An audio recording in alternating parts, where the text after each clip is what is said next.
doesn't seem to be a day that goes by when the Trump administration doesn't have a swat at South Africa. Today was another one, the US Human Rights Report, which elevates the concerns that the Americans, and in particular the White House, have about what's going on in South Africa. But have they got it right?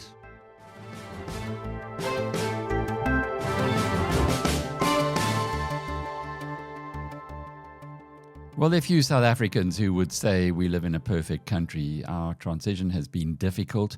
It's taken more than 3 decades already, and it seems sometimes that we take 2 steps backwards to go 1 step forward. But generally, we do understand where we are going wrong, and we also get pretty irritated when people don't see that we are trying, and in fact, a lot of what they allege is actually not true. This has not helped. The whole situation has not helped at all when South Africans go abroad and tell a story that isn't entirely accurate and turn a blind eye towards some pretty horrific disinformation. We've asked our friends at Google to take a deep dive into this latest US Human Rights Report, having a look at that and, of course, the South African government's response, which looks at interesting issues, including the pig farm murders that have grabbed so much of the headlines here. It's a balanced piece, and I'm sure you're going to enjoy it. Welcome to the deep dive. Today, we're plunging into a really complex and often debated topic, the human rights situation in South Africa. Yeah, it's a nation that gets a lot of global attention, doesn't it? And the recent headlines, well, they're certainly making waves. Absolutely. What's fascinating here, I think, is how wildly different stories can emerge from, well, the very same events. Exactly. You start digging and you find a lot of conflicting information out there. It can be confusing. Right. So to help you cut through that noise and really get a handle on what's going on, we've pulled together quite a stack of recent reports and official statements. We're talking a real mix here, a major U.S. human rights report, South Africa's own official responses, independent fact-checking, even statements right from the South African presidency. Our mission today is simple. We want to help you look at these different perspectives, pull out the key insights, and understand the facts on the ground, without getting overwhelmed. Think of it as your shortcut to getting properly informed on this really critical issue. Okay, let's unpack this complicated picture then. So maybe we should kick off with the U.S. State Department's South Africa 2024 Human Rights Report. Good idea. It makes a pretty strong claim right from the start, doesn't it? Saying the human rights situation significantly worsened during the year. It does, and it really zooms in on one specific event from last December, the signing of the expropriation bill, B-23-2020. Right, the expropriation bill. Now, just for context, this basically allows the government to take private land, maybe without compensation, for certain public needs. The U.S. report calls this signing a substantially worrying step towards land expropriation of Afrikaners and further abuses against racial minorities. That's pretty strong language. It really is, and that's a key point they make. The report then lists several other issues. It found credible accounts of things like arbitrary or unlawful killings, arbitrary arrest, detention. And what it calls the repression of racial minorities. Exactly. And crucially, it claims the South African government did not take credible steps to investigate, prosecute, and punish officials for these abuses. It even mentions things like inflammatory racial rhetoric and violence against racial minorities. Okay, so that's the U.S. perspective. But this is where the narratives really clash, isn't it? Because South Africa's Ministry of International Relations and Cooperation, they came back hard. They did. They issued a statement. South Africa rejects U.S. human rights report, expressing profound disappointment. They call the U.S. report inaccurate and deeply flawed. And said it fails to reflect the reality of our constitutional democracy. Strong words back. DRO's core argument is that the U.S. report uses contextual information and discredited accounts. They specifically point to the pig farm murders incident. The U.S. report flagged that as an unlawful killing. But DRO counters that this case is actively adjudicated by our independent judiciary. They basically say the U.S. calling it that is premature and a fundamental distortion of the facts. So they're saying, hey, let the courts do their job. It's not just that one incident either. No. DRCO also mentions police force incidents, but says South Africa has robust processes for investigations through its own constitutional bodies. And they didn't stop there. They kind of turned the tables, criticizing the U.S.'s own human rights record. Yeah, mentioning the U.S. exit from the UN Human Rights Council perceives lack of accountability and highlighting significant and documented concerns about human rights within the United States, like treatment of refugees, issues with ICE, and due process. It's a clear pushback. And what's really crucial here is the counter-evidence DRCO brought up regarding the Expropriation Act itself. Ah, yes, the land issue again. They point out that the UN Human Rights Office in Geneva described South Africa's Land Expropriation Act as a critical step in addressing the country's racially imbalanced land ownership. They underscored its integrity and its human rights-based nature. So the UN view seems quite different from the U.S. State Department's framing. Exactly. It shows this isn't just a simple factual disagreement. It gets into how human rights reporting can bump up against national sovereignty. External criticism can feel like an attack on internal judicial processes. Here's where it gets really interesting then. We have two very different stories emerging about the same country. This raises an important question. How do we reconcile such contrasting viewpoints? And what specific details can help us understand the nuances? Well, maybe looking closer at that specific case, they both mentioned the pig farm murders, might help us understand these different interpretations. The BBC reported some really grim details about this incident near Polokwane. Very grim. 2 women killed, Maria Magato and Lucien Lovu. And the really disturbing allegations were that their bodies were supposedly fed to pigs to get rid of the evidence. Just awful. And now there's a legal twist, which adds another layer and shows just how complex these ongoing cases can be. Right. The BBC reported that one of the accused, Adrian Dept, a young farm worker, he recently walked free. Charges withdrawn. He walked free! How? He's now a state witness. He claims he was forced under duress, is the term used to dispose of the bodies. And he alleges it was the farm owner, Zachariah Olivier, who actually shot and killed the women. Wow, okay. So Olivier and another accused worker, William Musora, they're still behind bars. That's right. But you can imagine the emotional impact. Walter Magato, the brother of one victim, expressed real outrage. He feels justice might not be served properly with this development. I can understand that. In this case, it seems to have tapped into much deeper issues. Absolutely. The BBC reported it exacerbated racial tension, especially in rural areas. It really highlights that difficult legacy of apartheid. Most private farmland still held by the white minority, while most farm workers are black, often poorly paid. Which fuels resentment. But then you also hear from white farmers about high crime rates. It's a really fraught situation. It is.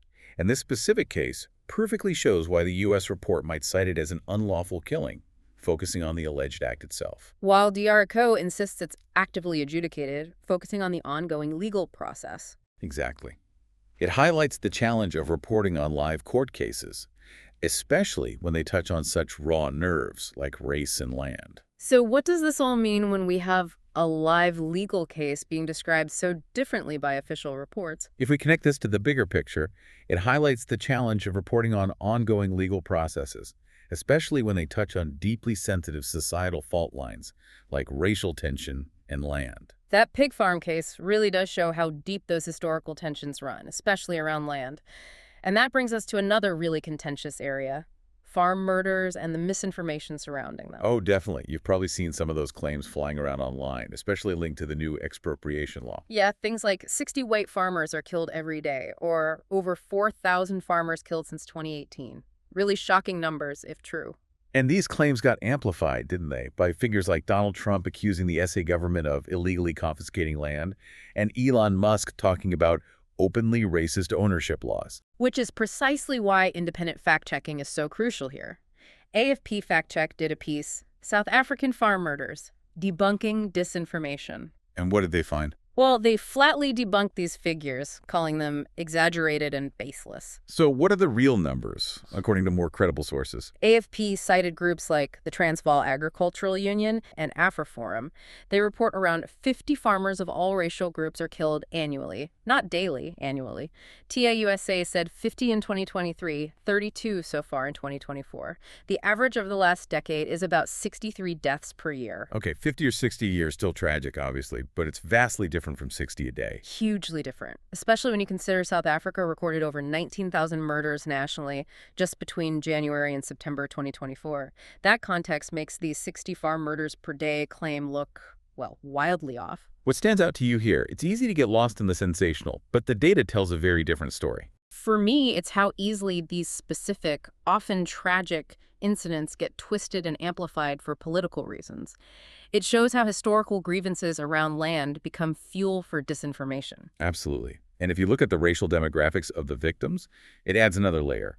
A 2017 brief noted that since 1990, about 87.6% of farm murder victims were white, while white people are about 8.4% of the population. So disproportionately affected in that specific crime category. But you have to remember the history, right? The 1913 Natives Land Act literally stopped black people from buying land. Even though that's long gone, white minorities still held about 72% of commercial farmland as recently as 2017. Precisely. That history is why this issue is so politically charged. A security analyst, Lizette Lancaster, pointed out it's often framed by specific interest groups as a white genocide. But she argues it actually affects all South Africans. Crime is widespread. Yet the narrative can have real impact. You mentioned the U.S. diplomatic spokeswoman, Tammy Bruce, saying in February 2025 the U.S. was ready to take in persecuted South African farmers as refugees. It shows how far these narratives can travel. This highlights how essential critical thinking is in a world of information overload, especially when deeply emotional issues intersect with politics and history. Another analyst, Johan Berger, he called for a credible and unified central database for farm attacks, specifically to fight this kind of misinformation. Makes sense. Definitely. Now, shifting focus slightly beyond these specific legal cases and land issues, South Africa also faced major civil unrest back in July 2021. And the government's own reflection on that gives us another important perspective. Right. President Cyril Ramaphosa himself gave a pretty stark assessment of that period. He called it a deliberate, coordinated, and well-planned attack on our democracy. Strong words. He said the aim was to cripple the economy, cause social instability, and severely weaken or even dislodge the democratic state. And the scale was huge. Over 50 billion rand lost to the economy, massive destruction mainly in KwaZulu-Natal and Gauteng, tragically 337 deaths, and thousands arrested, 3,400 arrests. Ramaphosa argued that the instigators cynically took advantage of society's most vulnerable.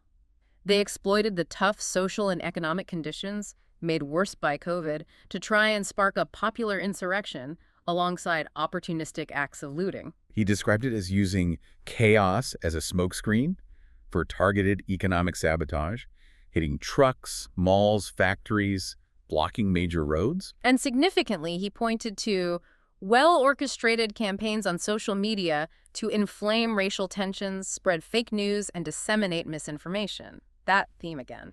The government was quite open about its failings, though. They admitted we were poorly prepared for an orchestrated campaign of public violence, destruction, and sabotage of this nature. That's quite an admission. Ramaphosa was clear, though. He categorized it not as a popular uprising of the poor, but specifically as an attempted insurrection. A very deliberate distinction. And following that, based on reporting like from the Africa report, they seem to have taken quite a few steps to fix things. Strengthening security clusters, filling vacancies in state security, improving intelligence sharing, beefing up public order policing. Holding more frequent National Security Council meetings, appointing new leadership in police and intelligence. It shows a state trying to learn and adapt after a major shock. This provides crucial context on the challenges of governance and public perception during a crisis, and the importance of clear communication from leadership. But there was that one controversial aspect early on, wasn't there? Ramaphosa's comment about ethnic mobilization. Yes, on July 11th, 2021, he initially suggested that was fueling the unrest. And his reasoning was based on reports of social media posts, things like #CyrilMustResign, but also phrases that translated roughly to Venda people stand aside, we real people are fixing our affairs, and we will not be ruled by a Venda. Yeah, apparently there was even graffiti saying Ramaphosa must go back to Venda. Here's a good story to illustrate how things can be perceived versus the actual ground truth, though, because he clarified that pretty quickly, right? He did. By the next day, July 12th and later, he stated that this was not in fact a prominent factor.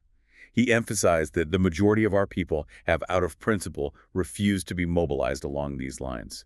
So walking back that initial assessment. Exactly. He concluded by asserting the assault on our democracy failed because the people of South Africa would not allow it. It shows a leader adjusting their narrative based on more information, which is important in fast-moving situations. Okay, so let's try and bring all these threads together. We've covered a lot of ground today, navigating a pretty complex picture. We saw the U.S. Human Rights Report painting quite a concerning view. Highlighting issues like the expropriation bill, alleged abuses, lack of accountability. A quite critical stance. But then we saw South Africa's official response from DRECO, pushing back strongly, calling the report flawed, defending their judicial processes, and even citing the UN Human Rights Office's more positive view on the Land Act. Then we zoomed in on the pig farm murders, a specific, tragic case showing how ongoing legal battles can be framed very differently and how deeply connected they are to those historical tensions around race and land. And we tackled the farm murder issue head-on, looking at the shocking disinformation figures versus the actual statistics from reliable sources. It really drives home how important it is to check facts, especially on such emotive topics. Absolutely. Distinguishing credible data from politicized narratives is key. Finally, we looked at the government's own analysis of the 2021 unrest, acknowledging failings but framing it as an attempted insurrection, not a popular uprising, and taking steps to prevent recurrence. And noting the clarification around the initial ethnic mobilization comments. Right, so understanding these specific cases, the land bill debate, the farm murders, reality versus myth, the analysis of the unrest, it really gives you, the listener, a much richer, more nuanced grasp of the human rights landscape in South Africa than just reading headlines. It's about getting that deeper understanding quickly but thoroughly. So maybe a final thought to leave you with. Given all these diverse sources, these conflicting accounts we've explored today, what does this deep dive maybe suggest about the nature of truth itself and how news gets reported in our, super connected, information-heavy world? And perhaps, how might you apply this kind of critical lens when you encounter other complex international issues? Something to think about.